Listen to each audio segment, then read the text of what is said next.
Hello and welcome back to the channel. Today on Bear Builds Bikes, we're going to be building one of the coveted SE Blocks Flyers in white. This is the 26-inch version. Let's get started. The tools we'll be using today are axle grease, side cut pliers, a sharp utility knife, a tire gauge, a Phillips head screwdriver, a long handle 6mm, a 4, 5, and 6mm hex key, a 15mm pedal wrench, a 3/8 ratchet with a 4-inch extension, and a 15mm deep set socket. So let's get this thing out of the box. Cut our straps,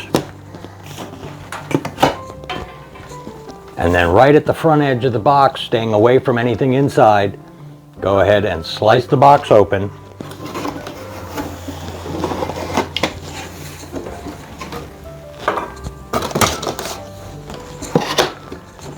And pull out the things that might get in the way of removing a fat tire bike, like the seat.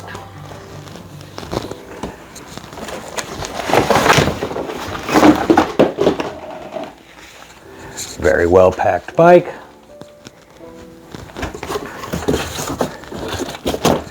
And our parts box.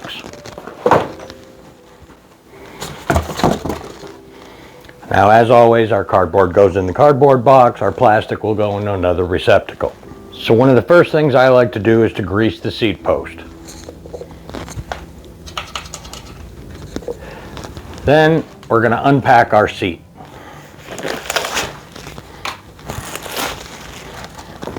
Now, if you wanted to, you could leave it at this point and stick it into the frame so that you could assemble and still have it in the clamp.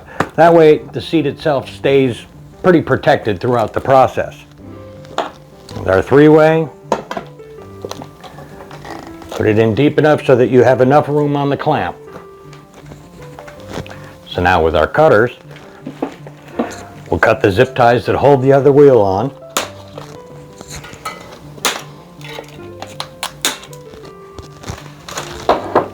And slide it off the crank arm.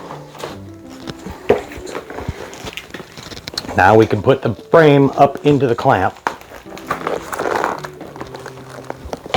and secure it tightly. Now it's going to be the unpacking process. Cut the ties, take the foam, separate everything, get it ready to do the final assembly.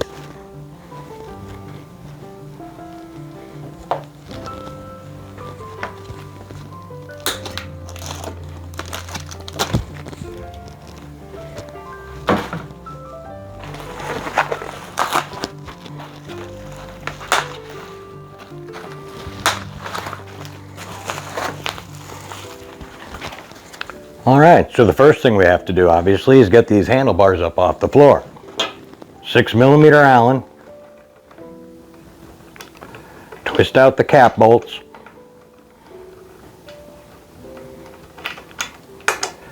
These may be very tight at the factory, so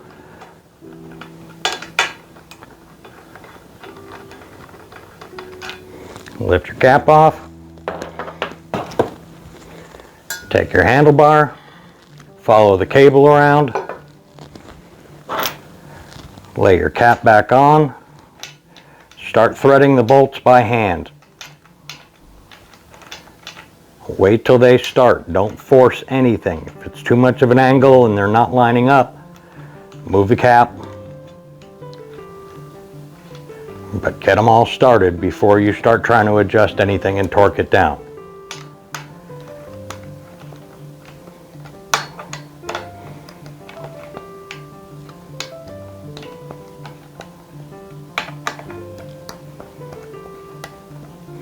Alright, now when they're all basically snug, you can adjust your handlebar up, make sure there's equal spacing on either side, and that on the block itself there is an equal amount of distance between the back of the cap and the front of the cap.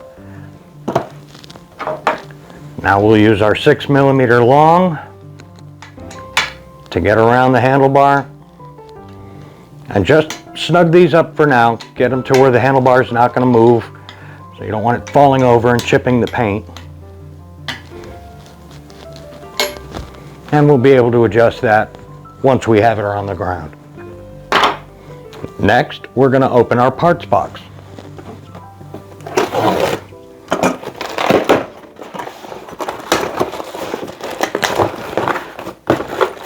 We have our owner's manual.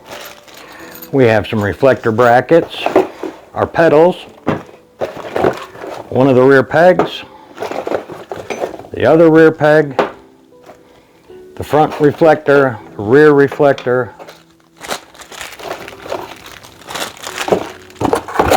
and that's all she wrote.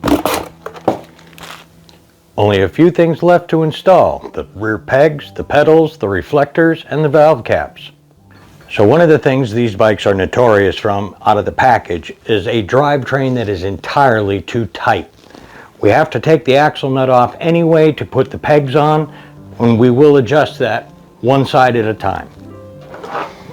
With our 15 millimeter, with a deep set socket, we can get the leverage to break free these excessively tight axle nuts.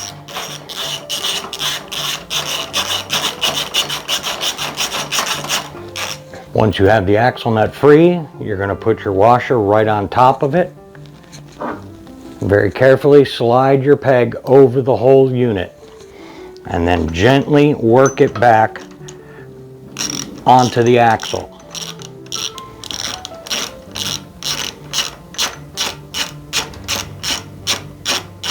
If you pull back on the peg while you're doing this, you will feel that it is getting tighter. And when it's just at the point of touching, check your chain tension.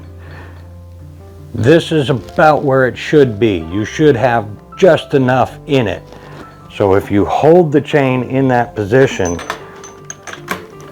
and torque down just a little bit more, you'll feel it stay right where you want it, and then you can cinch it down the rest of the way. Now we'll do the same on the other side.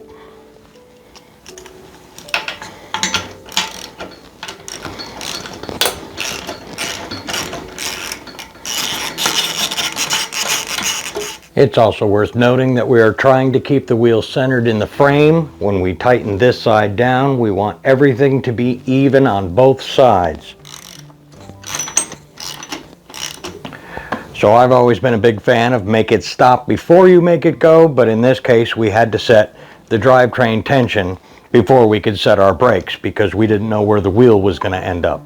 Now that we have that in place, our pads are lined with the rim, our brake does operate evenly, and the wheel does spin freely. We had to make sure that our air pressure was up to 55 psi on these tires. Their operating range is between 35 and 65. A good firm tire gets the rim right in the middle of the road where it's easy to adjust the brakes. Now we'll move on to the front wheel. Alright, so our front wheel is going to be pretty standard. It does have the little notched lawyer tabs on the axle. We are going to put those into the little slots right here on both sides of the fork. So we loosen up our axle nuts. Tire tread facing the same way as the back tire, kind of a point that way. Slide it up into the fork, put your knee underneath it, you can hold it up, get your tab into the slot, and back down the nut. Same on the other side.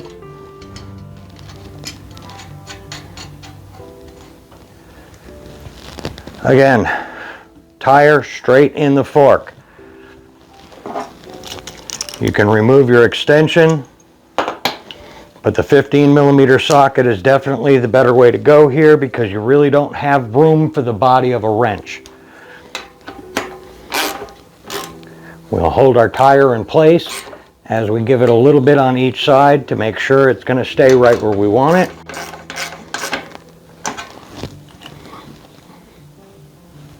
Think you can see that?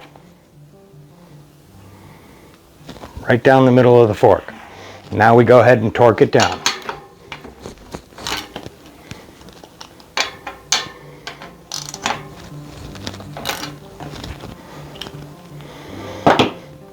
All right, put our valve caps on.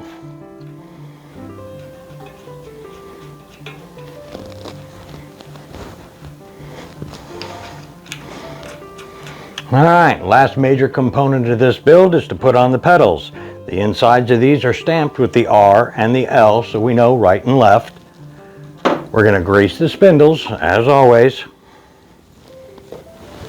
and start in a clockwise fashion. Just get the thread started. Don't fight it. Don't force it in. Once it starts turning freely, you pretty much got that side. Same with the other. Clockwise motion. It's going around.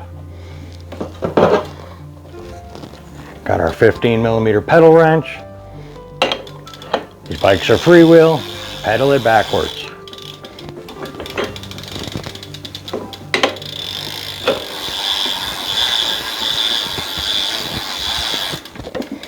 Once it's seated, really set these. The kids who buy these beat on them pretty hard. Make sure everything is super tight. Last thing to go on is the reflectors. Then we'll set it on the floor. Make sure that the handlebar is at the proper angle. And this one should be another one for the books.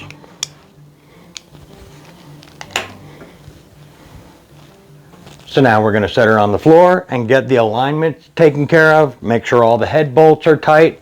Set the seat down, and she's ready to rock and roll.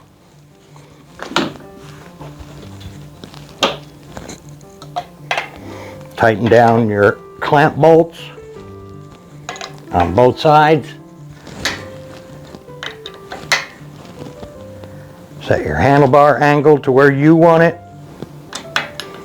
I prefer it to be kind of in line with the fork. I also like it where I can get to the heads of each of the clamp bolts on either side of the top tube of the handlebar. Makes things much easier when it comes to tightening them down, because now I'll use the other end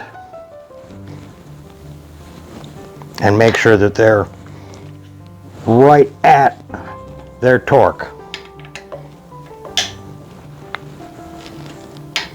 You're not trying to snap these, but you do want them firmly seated. Now we drop our seat post.